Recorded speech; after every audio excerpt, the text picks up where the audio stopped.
Hey guys, it's Nigel here, and I thought it's time for an update on this S15 build that I've been progressing on this year. Things have escalated quite quickly, and a lot of the factory sheet metal that I really don't need has been cut away now, and I've been going through the process of making a jig to support everything and to start building all of the driveline, the suspension components, and then start mapping out all of the extra wide body work that's going to accommodate these magnesium center lock wheels.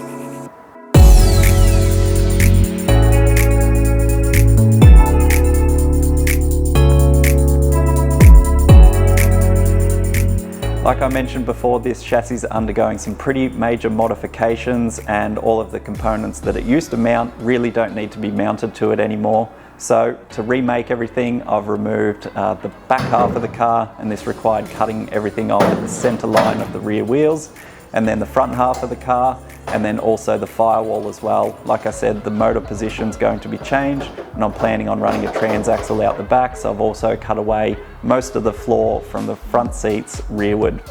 To start repositioning everything where it needs to be, I really needed a strong surface to be able to build from, and this requires a jig to be made.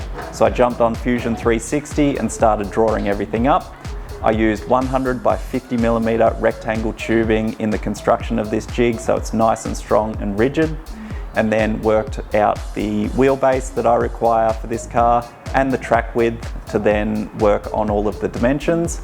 I've taken the wheel and tyre diameter and dimensions and widths into account and produced some uprights to be able to hold the hubs in the position where the wheels need to be mounted. And then I've also added 4 uprights that will be the provisions that go into the tubes that I've welded into the chassis to work as jack stand points. And these are really handy in a car that's destined for the racetrack, because you don't need to slide a jack underneath it. You can use these tubes to be able to put jack stands and also lift the car when it's got a full carbon under tray. The wheels going on this car are something special, and if you've been following Engineered to Slide for a fair while, then you'll understand that I have a love for TE37s, and this takes that love to the next level with the TE37 magnesium center lock wheel. And these measure 18 by 13 on the back and 18 by 11 on the front, and they actually wear Porsche Cup Pirelli slicks. These are available from Michelin as well, and there's heaps of second-hand slicks from that race series to be able to use on this car.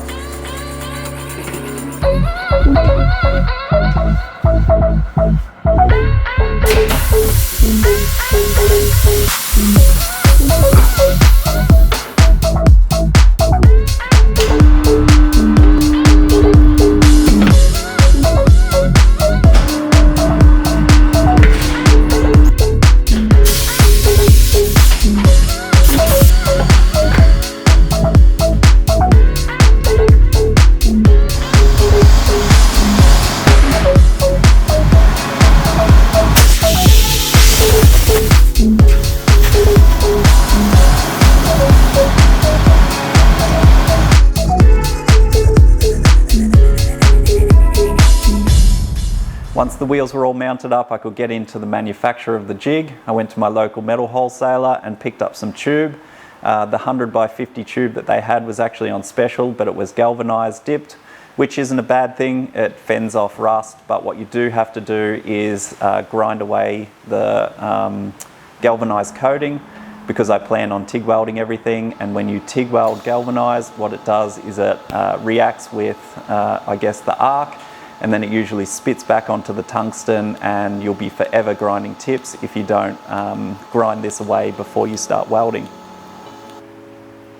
I've done 45-degree corner cuts on all of the corners of the jig, and this really helps in creating a nice strong 90-degree joint that is nice and flat.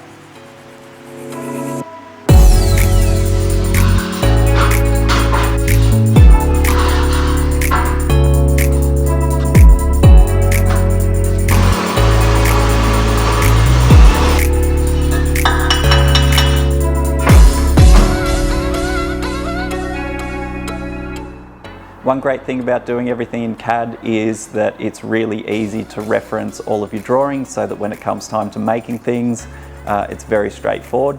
and all of my designs I formulated into DXF files and sent these off to my local laser cutter, and he laser cutted everything so that once I get it back here to the workshop, it's super easy to weld up and then everything fits like it should.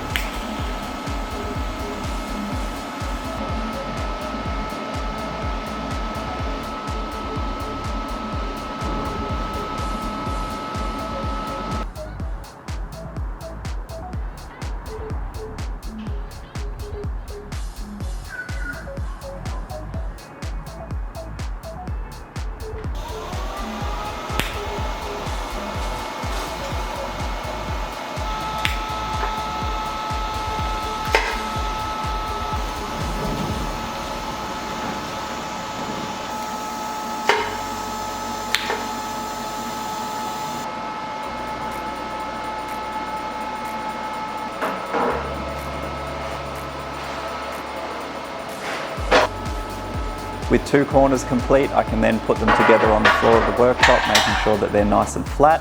And then using a tape measure, I can measure from corner to corner, making sure that these measure the exact same length.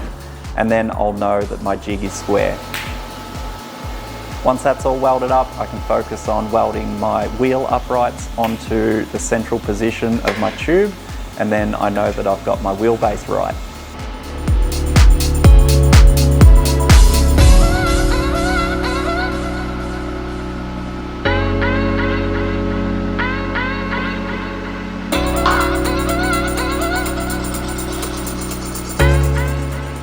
Once that's done, I can weld the uprights on that will accept the 1-inch bar that runs through into the chassis of the frame, which will hold the jig on the car in the exact right position.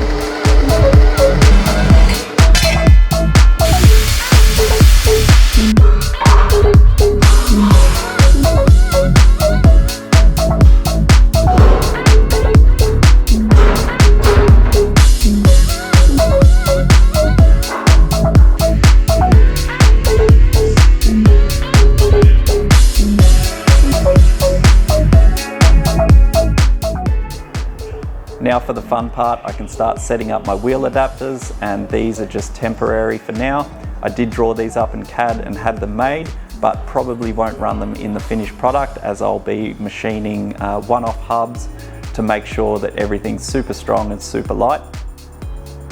Once the uprights are all welded on, I can work on fitting the wheel adapters to them and then the wheels onto the wheel adapters. And this is a pretty exciting moment for me because I get to see these awesome Centerlock TE37s sit on this S15 chassis and start to get an idea for how the whole thing's going to look.